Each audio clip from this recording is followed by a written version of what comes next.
हिंदू धर्म संस्कृति परंपरा अनुजाई 12 मासरे 13 पर्व होता है। एबे दोल पर्व चली बेले नयगढ़ जिला रणपुर गड़जातर चांदपुर रे 1936 मसीह रणपुर शेष राजा कृष्णचंद्र नरेंद्र समय एठी 10 दल यात्रा अनुष्ठित होउछि।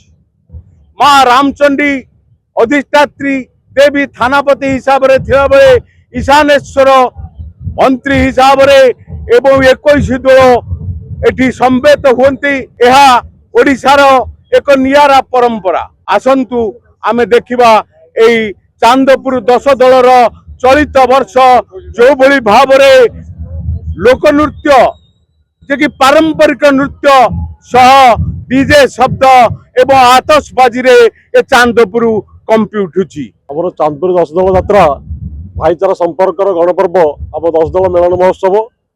ये जो महोत्सव दीर्घ 9 दशंधि धरी यही पड़िया चालू रही।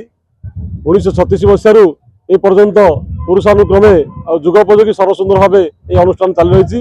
एठारे माँ रामचंडी होती पीठाधीश्वरी, ईशानेश्वर देव होती सेनापति। ये भाव में आमर 21 दल में 22 ठाकुर अच्छा 13टी मौजारू सब दल में ठाकुर मैंने निमंत्रित होता। 10 दल यात्रा तो हूँ रणपुर गड़जातर राजा एक कृति। ये प्राय 1936 मसीह ये यात्रा चली आसुची।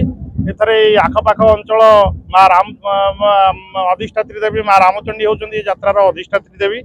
प्रभु ईशानेश्वर देव, प्रभु भुवनानंद देव, बालुकेश्वर देव, हजागढ़ आमर भगवत देव, एमती एकताल ठाकुर, एमती आमर ये बेंट चंपागढ़ आमर जंकिया एमती आखपाख गाँव 21 दल ये आमर एकत्रित हुंती। ये 10 दल यात्रा ये अनुष्ठित हुए। ये जेहेतु प्रभुंर परंपरा ये एमती आगामी दिन में वर्ष वर्ष धरी चली रहियो। ये प्रभुंर आशीर्वाद एमती चली आपण माने देखुथिले चलित वर्ष चांदपुर 10 दल राजराजुड़ अमलरू चांदपुर कंध नयागढ़ 2टी पंचायत मिसी समवेत भाव में ये 10 दल यात्रा करुछन्ति। ये 10 दल यात्रा लोक नृत्य एवं डीजे शब्द एवं आतशबाजी प्रतियोगिता प्रकम्पित होउछि। 10 दल पड़ियारू आचार्य विश्वरंजन सरकार न्यूज।